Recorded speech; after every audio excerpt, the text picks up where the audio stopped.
عندتات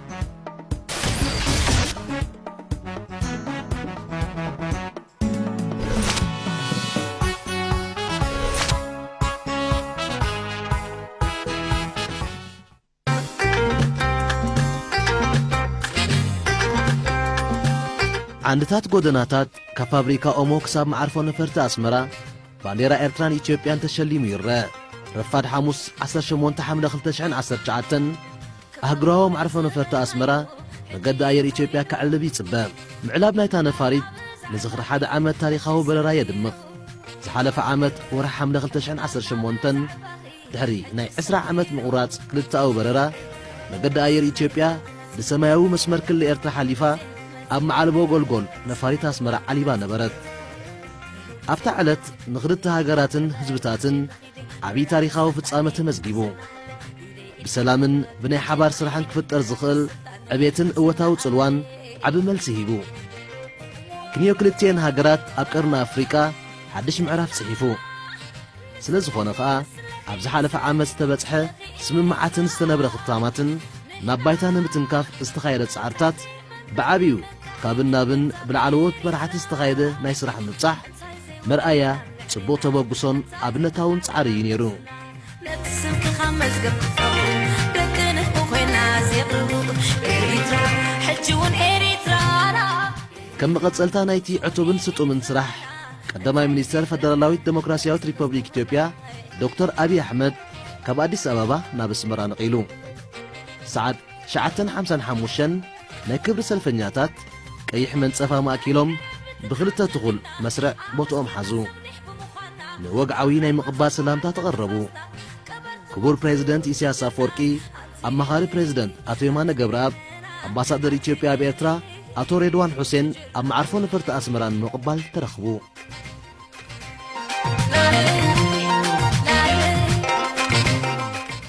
نفاريت مقد آير إثيوبيا ستار أليانس بوينغ 737 لك الساعة 15 كان قطري أما براري قول نفاريت أسمرا علبت كبور قدماي منيستر فدرالوية ديمقراسياوية ريبوبليك إثيوبيا دكتور أبي أحمد علي منيستر فاينانس أتو أحمد شده حلقات إقلال استافات بيت صحفت قدماي منيستر دكتور شوميته يغزاون وانا كايد مقد آير إثيوبيا دكتور تولده قبر مريامن وقعاوي ناي سراح مبصحن مفتصام أسمرا أتو دموقن وقعون أقرابنا دمه تقبر اللهم دفنيا وهو قدام منيستر الفكري دكتور أبي أحمد سلام بل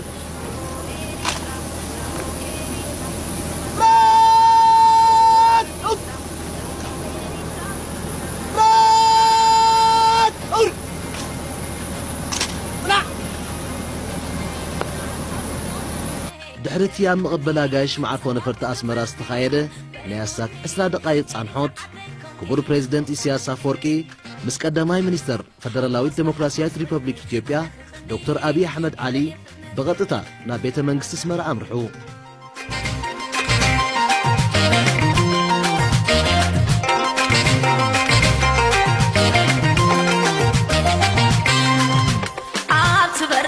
سجنا تتخيلو بالينا رألا بخل أبتك تسلالا كوخت زعستو مدري بيتزا برهانا وبيحين أبيت منغس إرترا مرحات غلطين هاجرات وقعوا ركبا كايدو لغصلتا نايتيا بزحالف عامس تبتس حسم معاتن ببقزيون بقدم تختلن استسرع سرحات بحفشا أب قطبا مقعازيان مرخبيتاتن ودباتن مريتاو قعزون كالوت صلاتن أتوكيروم نمحيالون نمدنفعون تزاتيوم كم زفلت بحموشة سنة قدماي منيستر إثيوبيا دكتور أبي سبما عجرس ملو بملو كتقبر الرقابيتو 10 سنة بريزيدنت إسياس أفوركي لوغو ناب أديس أبابا كم سدد أفليتو لوغ منغستون قديمو ناب أديس أبابا أتيو شمون تحملة قدماي منيستر إثيوبيا اسمرا بتسحو 14 حملة بريزيدنت إسياس ناب إثيوبيا بتسحو نيرو دحرز استفلالين عبادتات ترعيو أما خاري بريزيدنت هاجر إرترا أتو يمانا قبراب بزعباتي وقعونا يسرح مبصحن حفرا وزتن أملكيتو حدا عمت دحري اتي تاريخا وزفنة سممع سلاما محزنة إرتران إثيوبيان ናይ ክልቲአን ሃገራት መራሕቲ ኣብዚ ኣብ ኣስመራ ተራኺቦም ኣለዉ ኣብዚ ርክቦም እዚ ሰላም እዚ ናይ ክልቲአን ሃገራት ናይ ክልቲኦም ህዝብታት ናይ ውሽጦም ምዕባለን ልምዓትን ወሳኒ ምዃኑ ኣብ ልዕሊኡ ድማ ንሰላም ንልምዓት ንርግኣት ንምትሕጋዝ ናይ ዞባ እዚ ወሳኒ ምዃኑ ረጋጊፆም ኣለዉ በቲ እዚ ናይ ሰላምን ናይ ምሕዝነትን መስርሕ ተጀመረሉ መንፈስን ናይ ክልቲኡ ህዝብታት ሓያል ድልየትን ነዚ ናይ ሰላም ጉዕዞ ክቕፅልዎን ክዕንብብዎን ከደልድልዎን ናብ ክልቲአን ሃገራት ጥራይ ዘይኮነ ድማ ብደረጃ ዞባ ከም ዝበፅሕ ገብሩ ኣብዚ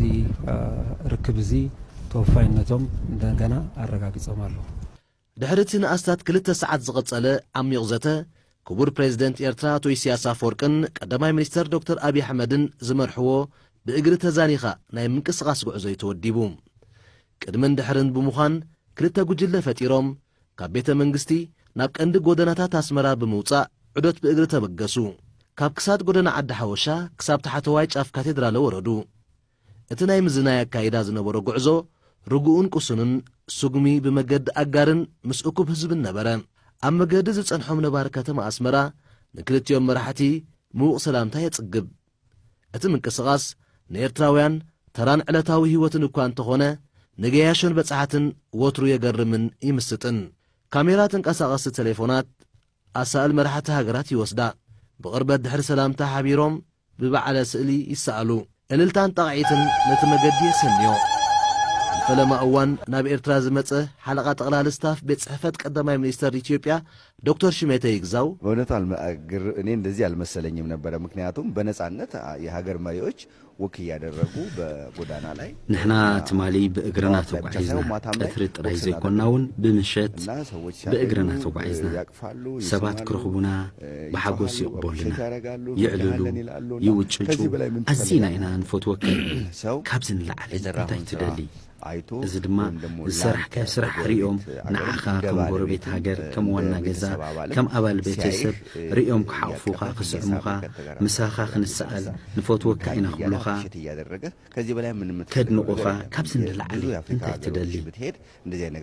ናብ ብዙሓት ሃገራት ተጎረቤት ሃገር ከምዚ ገይሩ ክገልጽ ፍቕሩ ናፍቖቱ ክገልጽ ንበረልና ዕድሜኻ ይናሕጥና ይሃብካ ዝብል ክትረክብ ኣይትኽእልን ከምዚ የለን ኣነ ብፍላይ ከምዚ ኣይረኣኹም እዚ ዘርኤካ ኸዓ ኣብ ውሽጢ ህዝቢ ኸዓ ክትህሉ እንተ ደኣ ኽኢልካ ህዝቢ ምሳኻ እዩ ዝነብር ምሳኻ እዩ ዝህሉ ክትቦ ትኽእል ነገራት ዘይክህልወካ ይኽእል ግን መንነትካ እንተ ደኣ ፈሊጡ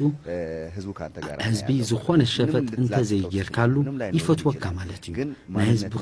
ፍቕሪ እንተ ደኣ ኣልዩካ ንዓኻ ዓብህያዊ እዚ እዩ ከም መራሒ ኢለ ዝሓስባነ እሞ ነዚኣ ኸዓ ተዓዚበ እሱ ነው እንደ መሪ ብዬ አስባለሁ ካብ ጫፍ ጎደና ዓዲ ሓወሻ ደሴት ጎደና ሓርነት ሰንጢቆምን ንላዕሊ ብጎደና በርዓሶለ ብእግሪ ጉዕዞ ይምርሹ ዕላል መገዲ ይፍልፍል ሸናዕ ምስ ወግዒ ሓድሕድ ሓበሬታ ይካፈል መንእሰያት ሽማግለታት ኣቦታት ኣዴታት ናብ ቀንዲ ጽርግያ ብምሕዋስ ሰላምታ ይለዋወጡ ደጋጊሞም ኣሳእሊ ይወስዱ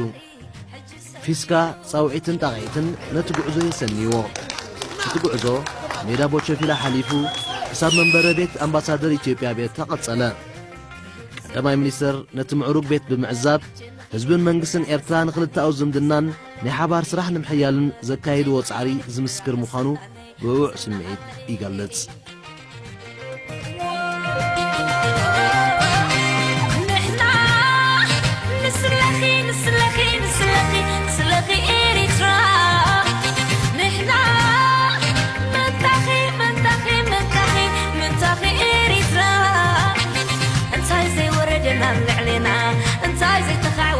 نفسنا نتسلك خمس قبل لكنه بوينا زيغلو إريترا حجون إريترانا إريترا حجون إريترانا انتاي زي حلفنا كم سخزكم الله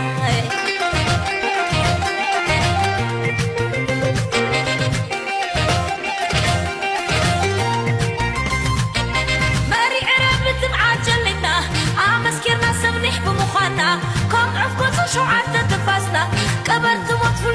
تجرنا أنت إلي أنت إلينا أنت إلي وتجرنا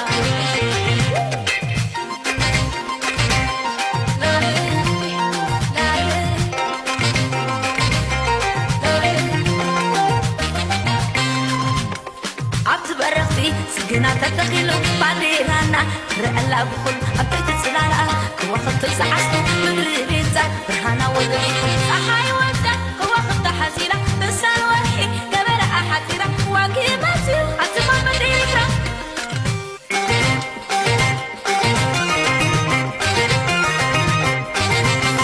لوبي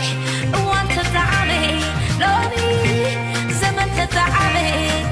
وصيد بنا تدبسو سناي زمنا تملسو بحدا دمتي أبحدا دمبي إريترا نبل حدا خمسي أو إريترا أو إريترا متاتا رقيبا أو إريترا أو إريترا متاتا رقيبا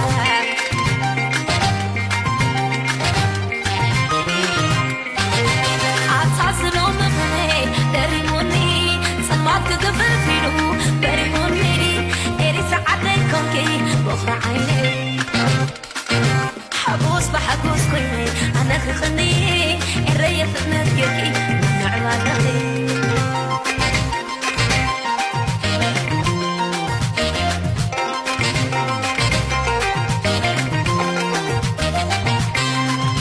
أتبرختي سجنا تتخيلو بالينا رألا بخل أبتت سلالا كوخت زحسو مدري بيتا برهانا وقلي أحاي وانتا كوخت حزيلا بسال ورحي قبل أحاتيرا واقيماتي أتما مدينة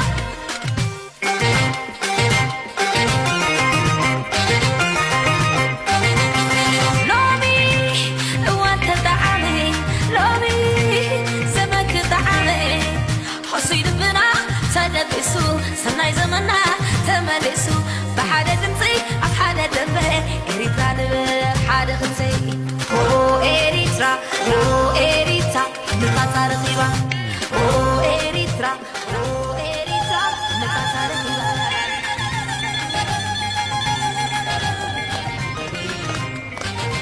أتصلوا بغني قريموني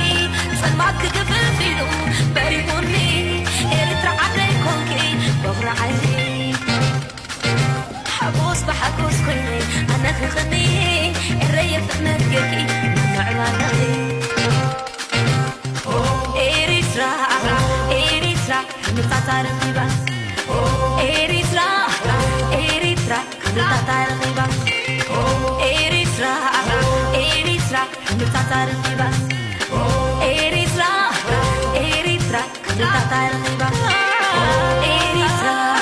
إريترا متاتا رقيبا إريترا إريترا متاتا رقيبا كاب منبر بيت أمباسادر إثيوبيا ناي مملاس غعزو يفلم مملاس ون بإغر نبرا على المجدون مسويت عام سلاماهم قصاص زيادات مسطو يفطر كاب نوس وكف نبار خاتم أسمرا دمو في شخطا يلقس سلامتا نايد ناي منكبن انت اللاي ناي معصوه وستايد يقتصل نتصبراق وشتاو سمعيتن أخبروتن حزبي يقولح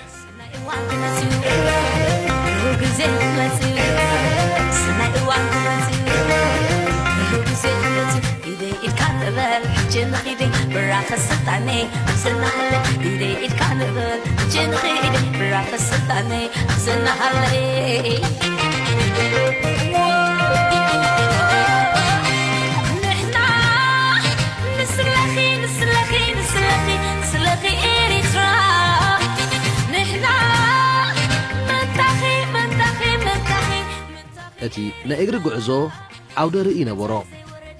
نأجر مجدي نتي بوحلل تباب استهان صابايتي كتما يشفن كدمي كل تعمد شمون تحمله كل تشعن عسر شوعتن تاريخاون عالمهم قرستاز فلتن زكتاتلن أكال يونسكو كتما أسمرا أب عالماو ورشا تمزجيبا بخلق جونيور نلعلي هوتيل حماسين تعاطيفو نابودنا بلزا تحويسوم كساب سينما أسمرا قد صلا كاب صرقيا قدنا حرنت حليفو ناب بيت منجستي تملسا بمخانا كم عفكوت شو عدت تفاسنا كبرت مطفلي وتجرنا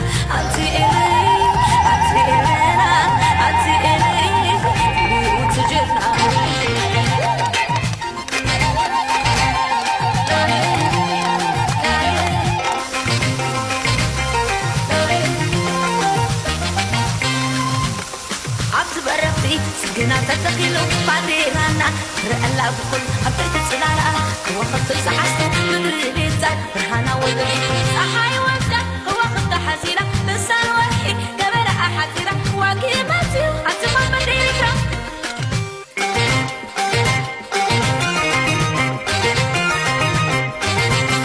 لومي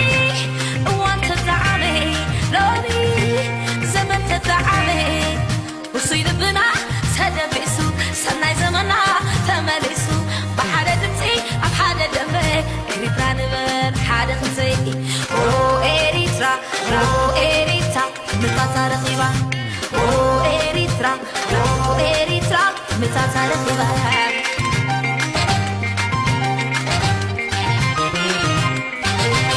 أتصلو مغني دريموني سمعك قفل فيلو بريموني بخرى عيني حبوس بحبوس كلني أنا تخني ድሕሪ ምሳሕ ብዘይ ዕረፍትን ብቐጥታን ካብ ኣስመራ 16 ኪሎ ሜትር ናብ ምብራቓዊ ኣጻድፍ ኤርትራ ዑደት ተወደበ መካይን ብቕደም ተኸተል ናብ ቤት ገርግሽ ኣምርሓ ነውሱ ወከፍ ተዓዛቢ ዝተሰግረ ጎደናታት ሰላምታ ይልግስ ጥዩዋያት ጽርግያ ደርፎ ሸግርኒ ተሓሊፉ ናብ ሰይድቺ ንምውራድ ተተሓሓዘ መራሕቲ ሃገራት ኣብ ሓንቲ መኪና ነበሩ ቀዳማይ ሚኒስተር ዶክተር አብይ አሕመድ ነታ መኪና ይመርሓ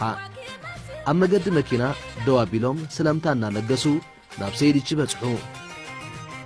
ማራኺ መልክዕ ቅርጺ ምብራቓዊ ኣጻድፍ ንበሳሕቲ ይምስጥ ኣብ ሰይድቺ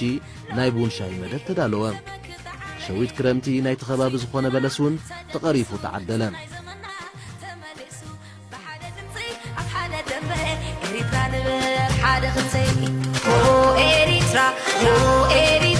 متاتا رخيبا متاتا رخيبا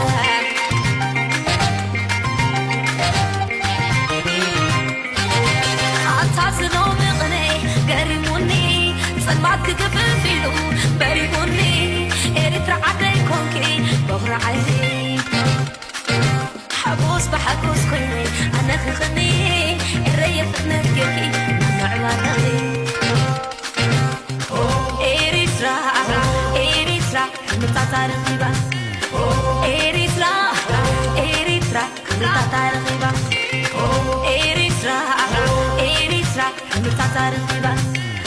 إريترا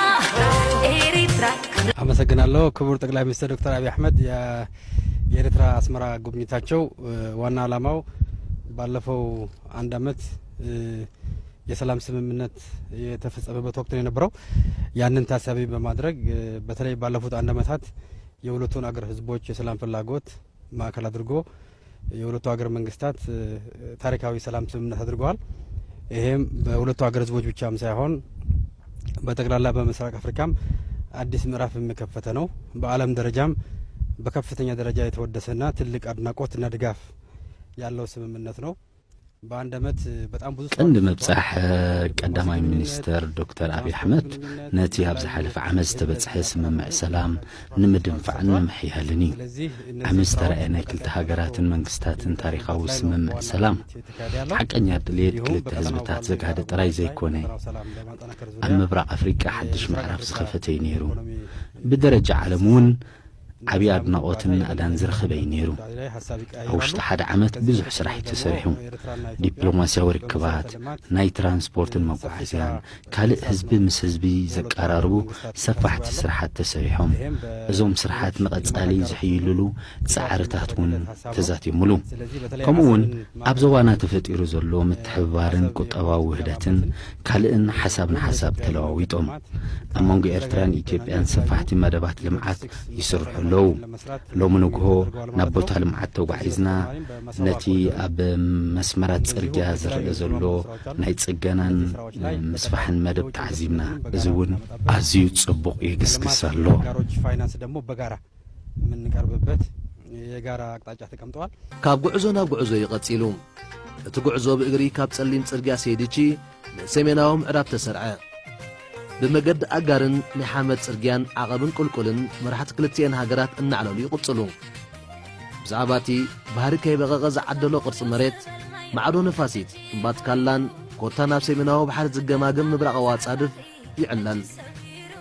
ኣብ ጫፍ ሰይድቺ ብምብጻሕ ነቲ ብጻዕረማት ዜጋታት ዝካየድ ዘሎ ሕርሻዊ ንጥፈታት ይዕዘቡ ኣብቲ ኣጻድፍ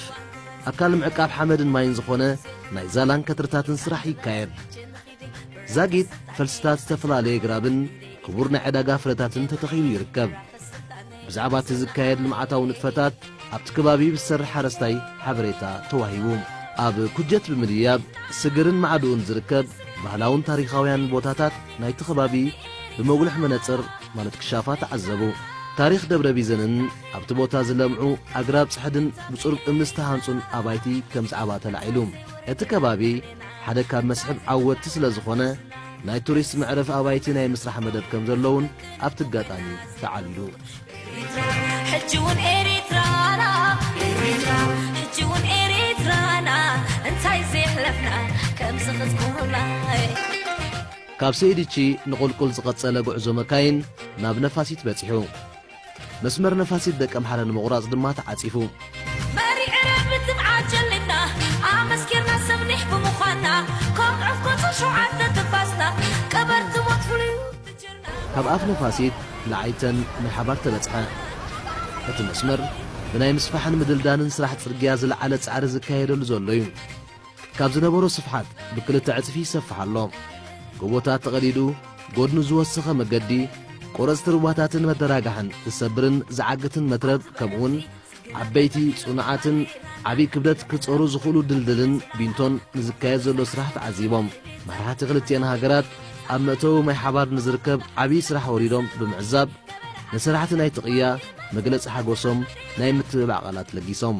ነበርቲ መስመር ማይ ሓባር ኣላንጋዲንን ንመራሕቲ ሃገር ድሙቕ ሰላምታ ብምልጋስ ኣሰነይዎም وانت تعبي لوني زمن تتعبي وصيد بنا سدبسو سناي زمنا تملسو بحالة دمسي بحالة دمي إريترا نبن حالة خزي أو إريترا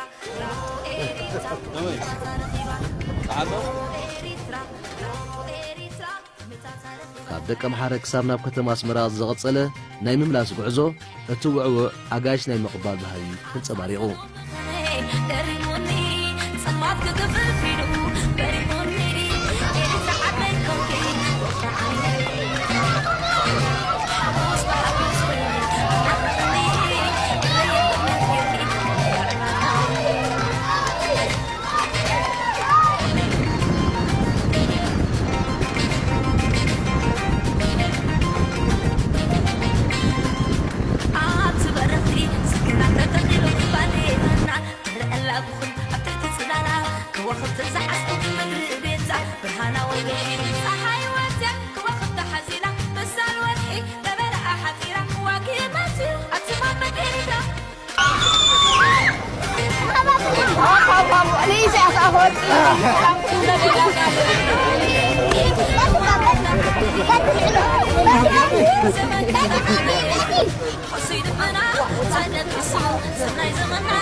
እሺ አመሰግናለሁ።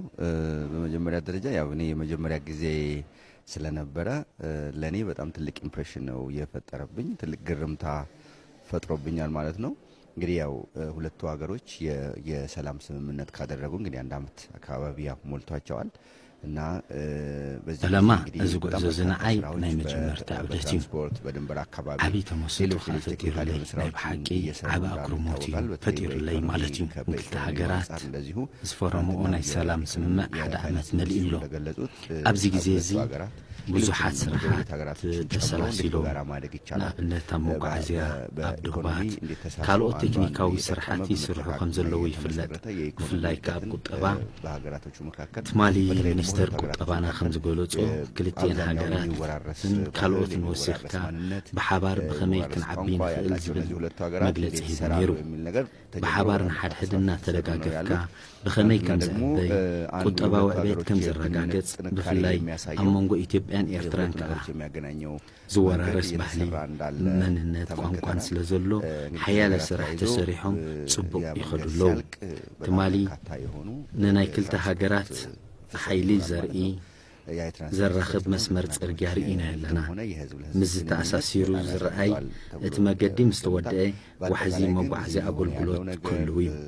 ንዕቤት ክልተ ሃገራት ብንግዲ እውን ከዕብዮ እዩ ዝብል ግምት ኣሎ ብኣጠቓላሊ ንዝምድናን ርክባትን ሃገራትን ዘሐይል እቶም ስራሓት ከዓ ኣዝዮም ዘገርሙ እዮም ናይ ትማሊ ጉዕዞና ኣዝዩ ዘሐጉስ እዩ ነይሩ ንዓይ ከዓ እሞ ኣዝዩ ዘገርም እዩ ነይሩ መስሕብ ቱሪስት ክኸውን ዝኽእል ዝተፈላለዩ ማዕድናት ዘለዎ ንዝተፈላለየ ኣገልግሎት ዝውዕል ምንጪ ጸጋ ዘለዎ ሃገር እያ ብእግርና ነዊሕ ተጓዒዝና ብዙሕ ቦታታት በፂሕና ብጣዕሚ ሰላማዊ ማንም ሰብ ናብ ዝደለዮ ቦታ ኣብ ዝደለዮ ሰዓትን ርሕቐትን ተጓዒዙ ክርኢ ክዕዘብ ክዛነ ይኽእል ንሕና ከዓ ብዘይ ዝኾነ ጸቕጢ ናብ ጎቦ ደይብና ወሪድና ኣብ ጎልጎል ኣብ ጣሻ በፂሕና ኢና ክንዘናጋዕ ክንርኢ ውዒልና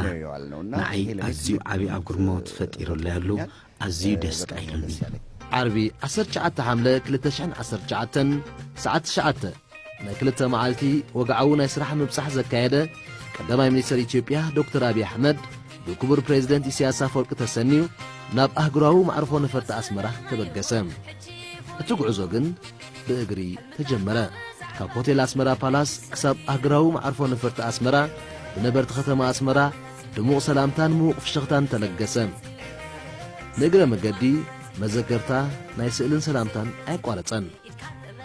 ንበጻሕቲ ዘገርም ትርኢት እዩ ኣብ ኤርትራ ግን ምቑልልነት ባህሊ እዩ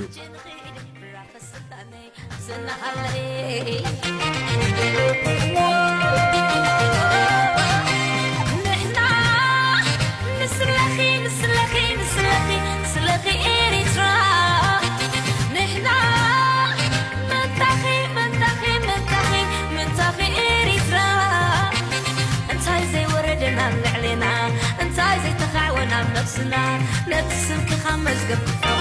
لكن خوينا زيغلو إريترا حجون إريترانا إريترا حجون إريترانا انت عايزي حلفنا كم سخزكم الله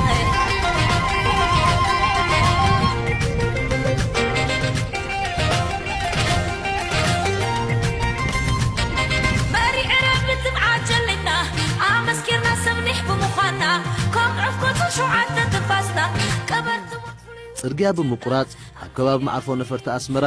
ክረምታዊ መዓቶት ናብ ዘካየዱ ተምሃሮ ተጸንበሩ ኣብ ጉድጓድ ገረብ ኮስኳስ ኣካየዱ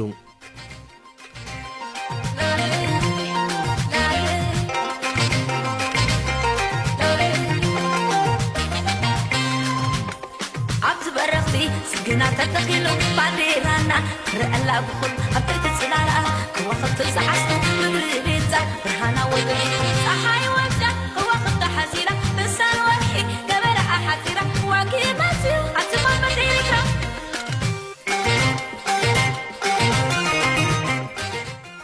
ረፋድ 10 ፈረቓን ናይ ክልተ መዓልቲ ወግዓዊ ናይ ስራሕት ምብጻሕ ዝዛዘመ ቀዳማይ ሚኒስትር ፈደራላዊት ዲሞክራስያዊት ሪፐብሊክ ኢትዮጵያ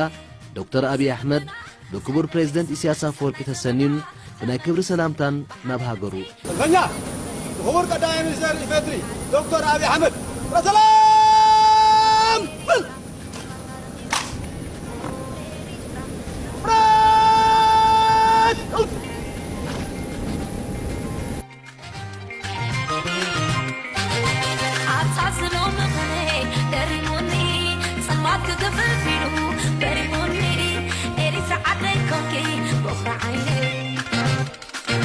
حبوس بحبوس كلي أنا خلني الريف نرجعي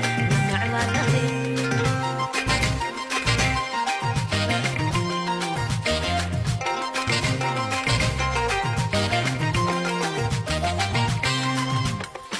تبرتي سكنا تتخيلوا بالينا لا أبيت سلالا كوقت زحف من البيت برهانا وذكي أحي وجه كوقت حزينة مسال وجهي لبرا حزينة وكيماتي أتمام مدينة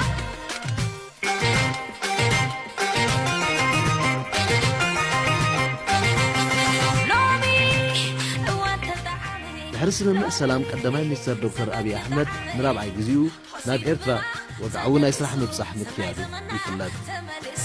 ብሓደ ድምፂ ኣብ ሓደ ደንበ ኤሪትራ ንብል ሓደ ክንሰይ ኤሪትራ ኤሪትራ ንታታ ረኺባ ኤሪትራ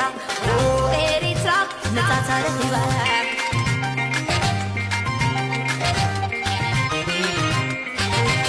أتعزلوا مغني قريبوني صلمات كتب فيلو بريبوني